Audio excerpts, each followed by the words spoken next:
Robust AAC, Decision-Making Considerations. 1.4. Deciding on an AAC device may feel daunting or it may feel obvious. Well, this segment will not provide a formula for selecting a specific AAC app or device. It will outline things worth considering in the process. First, a warning. Many apps in the iTunes Store are not robust and can have misleading descriptions that suggest they are perfect for beginning communicators. Jane Farrall's blog, What is Beginning AAC, provides insightful reading that extends the conversation on robust AAC. It's worth a read. So if you already have a robust AAC system, you are all set. If not, the core vocabulary boards available through the Stepping Into AAC project can help orient you to some of the options. While not exhaustive, they represent widely available core vocabulary-based, robust AAC systems. Ultimately, the decision of which AAC tool to use is best approached as a team decision. An individual's team should consider current skills and needs, but also look forward and choose tools that will meet long-term communication needs as well.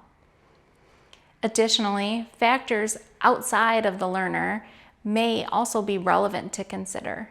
Individual needs may include current language and communication skills, physical access, visual access, attention, and communication environments.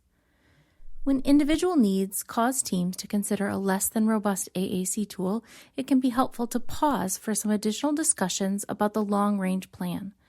The idea here is that we don't want the learner to be overly limited by their AAC tool. We want them to transition to a more robust option as soon as it makes sense to do so. So that we don't get complacent, it helps to have the team consider what strategies, accommodations, modifications, alternative options, and environmental factors can be used to support the learner in transitioning to a robust AAC tool. For instance, if a learner uses their hands to explore AAC by slapping icons or using a raking motion across the screen, activities that provide opportunities to practice selecting with a single digit, any digit, may be beneficial. Consider fidgets such as poppets, smashing Play-Doh marbles with a single digit, activating buttons on a toy or remote, or providing support to touch a single YouTube tile to select an episode. Model pointing and talk about just one finger or thumb. Ensuring AAC interactions are interesting enough to want to engage with words and messages on AAC can also play a role. Learning how to access or interact with AAC can be a learning process, just as learning to navigate an AAC device is a learning process. While supporting individual needs, access to robust AAC should be provided, including modeling and opportunities to explore. On occasion, the needs or perhaps the preferences of the AAC learner may quickly narrow the options. For instance, if alternative access options, such as eye gaze, are being considered, then AAC software options that are already packaged with the eye-gazed hardware may lead to a likely choice. Or if another student in the child's classroom is using AAC, their tool may be more familiar, which may translate to a preference. If it's a robust app that would otherwise be considered, then it's a relevant thing to consider. But when there are many options that could meet an AAC learner's needs, factors outside of the individual can help narrow choices. What tool do family members and other primary communication partners prefer, assuming, of course, they have learned about the importance of robust AAC? The more comfortable partners are, the more they will be likely to use it, and this has a tremendous impact on AAC learners' opportunities to learn their AAC. It may be worth investigating to see if a specific AAC tool is familiar and widely used in the individual's school district or vocational program, which may provide the family support to learn the device as well as smooth the path of implementation. Additionally, families of AAC learners are often connected with other families with AAC learners or broader communities focused on specific disability profiles or diagnoses. Aligning an AAC learner's tool with AAC that is well supported within a community in which the family is already invested and is in all other ways a good fit for the learner has a role in decision making. These considerations weigh differently for each family. Hearing from others about how they balance these factors can ease the burden of this important decision. I started really, we had changed speech therapists at that point, and they were starting to talk a little bit about some AAC, but primarily, we hadn't really figured anything out. And this was, Nico's 11 now. This was back when he was 2. So 9 years ago, when the field was very different in terms, like, it was rare. It was surprising that we found a SLP who knew anything about AAC.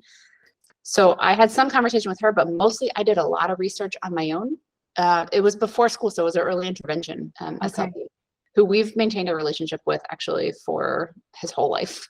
So I did a bunch of research. I made this chart about comparing all the different things, tried to read as much as I could. And what it came down to for us was which app sort of meets the basic criteria of having a good, robust variety of communication functions, core word-based, motor planning into consideration, all that stuff. And then what it came down to me for was, what can I see myself programming and using with the current situation that we have? So it was like, Nico's 2.5.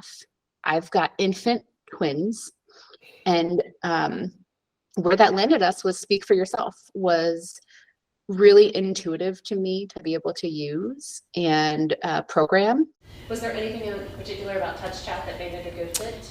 It's what his therapist used, and so school was familiar with it, his private therapist was familiar with it, and then they taught us on it. And so we had explored Pod, which we know was very commonly used and does well with AS kids, but it was one of those things of, we were going to have to train so many people on it, and he did well, he responded well to Touch Chat, and then because he responded well to that and everyone else knew it, and it has multiple pages and it can be communicated, we just felt like we'll just go ahead and go with that, and he does well. There is truly no set formula for AAC decision making.